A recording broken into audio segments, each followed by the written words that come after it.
Hello વિદ્યાર્થી મિત્રો, આજે આપણે ધોરણ 3 યુનિટ 2 બ્યુટીફુલ બર્ડ્સ ભાગ 5 એમાં ક્વેશ્ચન નંબર 9, 10 અને 11 જોઈશું. ચલો સ્ટાર્ટ કરીએ. ડે ઓફ ધ વીક, અઠવાડિયાના દિવસો. પહેલાં આપણે અઠવાડિયાના દિવસોના નામ જોઈ લઈએ. સન્ડે, સન્ડે એટલે રવિવાર, SUNDAY, સન્ડે એટલે રવિવાર. મંડે, MONDAY, મંડે એટલે સોમવાર. ટ્યુઝડે, TUESDAY, ટ્યુઝડે એટલે મંગળવાર. વેનસડે, WEDNESDAY, વેનસડે એટલે બુધવાર. થર્સડે, THURSDAY, થર્સડે એટલે ગુરુવાર. ફ્રાઈડે, FRIDAY, ફ્રાઈડે એટલે શુક્રવાર. સેટરડે, સેટરડે એટલે શનિવાર, SATURDAY, સેટરડે એટલે શનિવાર. ક્વેશ્ચન નંબર 9, વારના નામ અંગ્રેજીમાં લખો. એમાં પહેલો વાર આપેલો છે મંગળવાર, તો મંગળવારને શું કહેવાય વિદ્યાર્થી મિત્રો?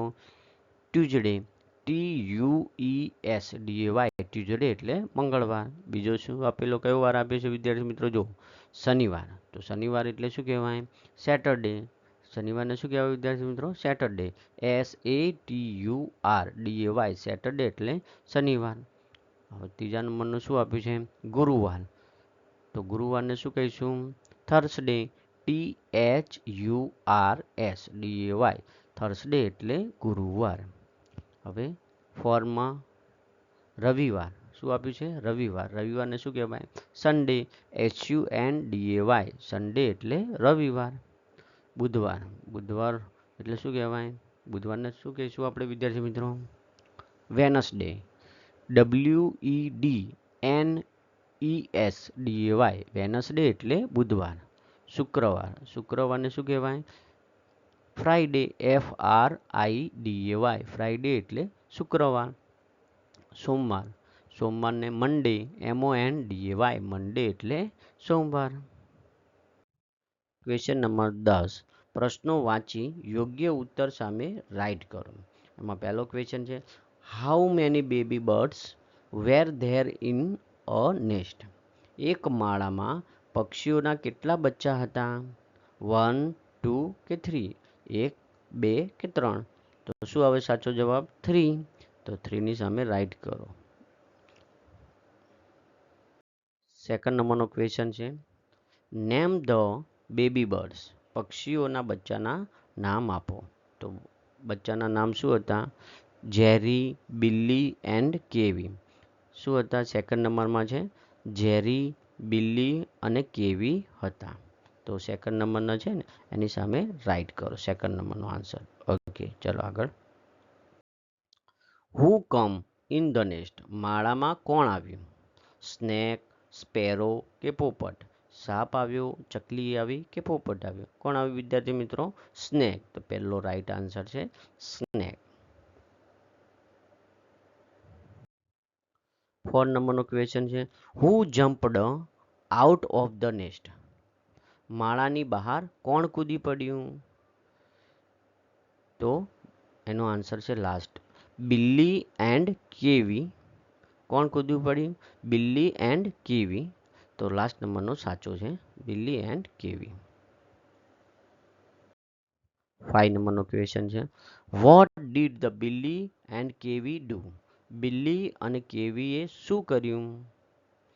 તો સેકન્ડ નંબરમાં છે આન્સર રાઈટ છે, jumped out of the nest. માળામાંથી કૂદી પડ્યો, એટલે માળામાંથી બે બચ્ચા કૂદી પડ્યા, બિલ્લી અને કેવીએ શું કર્યું? માળામાંથી કૂદી પડ્યા. તો સેકન્ડ નંબરનો આન્સર રાઈટ છે, jumped out of the nest. તો રાઈટ કરો. ચલો 6, વોટ ડીડ જેરી ડુ? જેરીએ શું કર્યું? તો કોલ્ડ ઓલ ધ બર્ડ્સ, બધા પક્ષીઓને બોલાવ્યા. લાસ્ટ નંબરનો સાચો છે, કોલ્ડ ઓલ ધ બર્ડ્સ, બધા પક્ષીઓને બોલાવ્યા.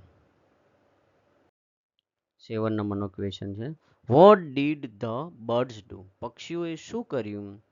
તો પેક્ડ ધ સ્નેક, સાપને ચૂંટી કાઢ્યો. ફર્સ્ટ નંબરનો છે પેક્ડ ધ સ્નેક. તો રાઈટ કરો. સાપને ચૂંટી કાઢવી એ સાચું છે. 11 નંબરનો ક્વેશ્ચન છે, વાક્યો વાંચી ટ્રુ અથવા ફોલ્સ લખો. એમાં ફર્સ્ટ નંબરનો છે, birds like eagle, peacock and મેના લીવડ ઇન ધ ટ્રી. તે ઝાડમાં ગરુડ, મોર અને મેના જેવા પક્ષીઓ રહેતા હતા. તો આ વાક્ય કેવું છે? ખોટું, ફોલ્સ આવશે. શું આવશે? ફોલ્સ. સેકન્ડમાં, there were two baby birds in the nest. માળામાં પક્ષીઓના 2 બચ્ચા હતા? ના, 3 હતા. એટલે આ વાક્ય કેવું છે? ખોટું. તો શું આવશે? ફોલ્સ. થર્ડ નંબરમાં, the name of the baby birds were Jerry, Billy and Kiwi. પક્ષીઓના બચ્ચાઓના નામો જેરી, બિલ્લી અને કેવી હતા. તો આ વાક્ય કેવું છે? સાચું, એટલે true. 4, a big black mouse come to the nest. માળામાં એક મોટો કાળો ઉંદર આવ્યો? ના, કોણ આવ્યું હતું? સાપ આવ્યો હતો, એટલે કે સ્નેક આવ્યો હતો. તો આ વાક્ય કેવું છે? ખોટું, એટલે શું આવશે? ફોલ્સ. 5 નંબરનો, all the babies jumped out of the nest. બધા બચ્ચાઓ માળામાંથી બહાર કૂદ્યા? તો ના, 2 જ બચ્ચા કૂદી પડ્યા. તો આ વાક્ય કેવું છે? ફોલ્સ, એટલે કે ખોટું. હવે 6 નંબરમાં જોઈએ, બિલ્લી કોલ્ડ ઓલ ધ બેબીઝ. બિલ્લીએ બધા પક્ષીઓને બોલાવ્યા? તો ના, જેરીએ બોલાવ્યા. કોને બોલાવ્યા હતા? જેરીએ. તો આ વાક્ય કેવું છે? ખોટું, ફોલ્સ. 7 નંબરમાં, the bird started picked the snake. પક્ષીઓ સાપને ચૂંટી કાઢવા લાગ્યા. તો આ વાક્ય કેવું છે? સાચું, એટલે શું આવશે? True. Billy and Kiwi fell down from the nest. Billy અને કીવી માળામાંથી નીચે પડી ગયા? તો સાચું છે. શું આવશે? ટ્રુ. ટ્રુ એટલે સાચું. મારા પ્યારા વિદ્યાર્થી મિત્રો, વિડીયો પસંદ આવે તો લાઈક કરો, શેર કરો અને સબસ્ક્રાઈબ જરૂર કરો. સબસ્ક્રાઈબ કરવાનું ભૂલશો નહીં વિદ્યાર્થી મિત્રો, બરાબર? સબસ્ક્રાઈબ કરો તો તમને નવા વિડીયો પણ મળતા રહે. થેન્ક યુ વિદ્યાર્થી મિત્રો.